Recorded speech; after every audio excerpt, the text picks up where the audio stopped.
I am 100% certain that if Marvel got the rights back on a Monday, they would set a release date by Tuesday. No script picked out, no director, no cast. That's how key the Fantastic Four is to the canvas of the Marvel Universe. There's no doubt in my mind that they would get the property going immediately, working it into whatever plans they already had on the table. With Spider-Man and X-Men, I get the sense that the fans wish Marvel could take those back so that those characters can hang out with the Avengers. Their films have had their ups and downs, but they have successfully captured a lot of the big screen potential, whereas the FF still have yet to check off a lot of the basics in their big screen outings. Fox doesn't necessarily have to make a movie that's any good to hang on to the rights a little longer, while Marvel bringing them back into the fold is pretty much a guarantee that they'll do the story and the characters justice like they did with Avengers. But even if that happened, there are still certain hurdles built into the material that they'll have to contend with in making a film franchise.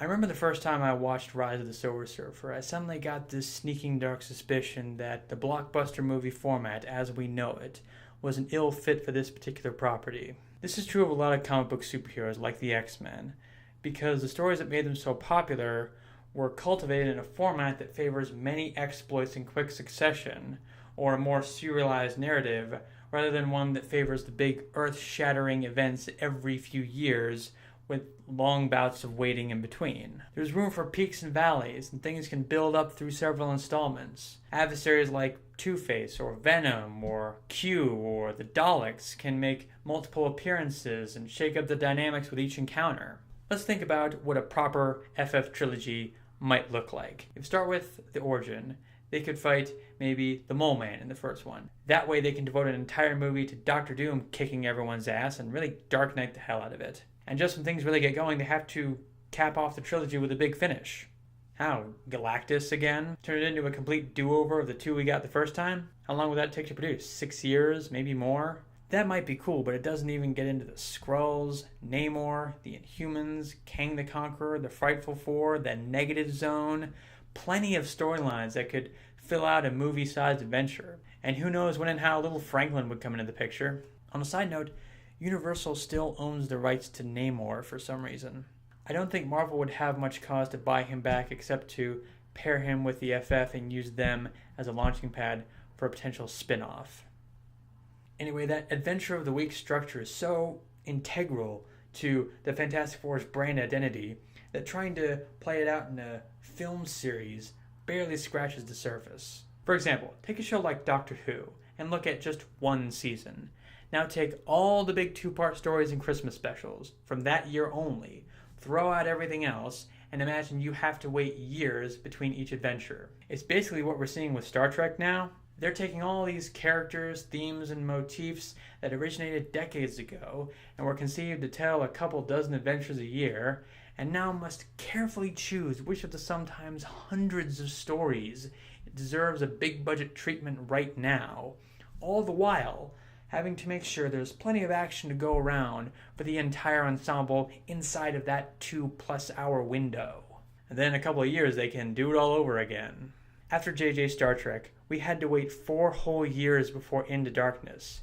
4 years after Captain Kirk's first televised adventure, that show was cancelled. But you can't do Fantastic Four in a TV show either. Michael France, who co-wrote an earlier draft of the first film's screenplay, noted that the FF are particularly expensive to bring to life because all 4 main characters have some pretty elaborate special effects attached to them, to the point where even simple dialogue scenes would be heavy on the CG wizardry. Star Trek TNG was one of the most expensive TV shows at the time, and about 80% of it is people standing around talking. An animated series can deliver the goods, but the ones we got so far all fizzled out in spite of their strengths. So film gives you the scale, and TV gives you the scope, and the FF just aren't complete without both at the same time. It's kind of what makes the comics so magical, because they can pull off both all the time. So what to do?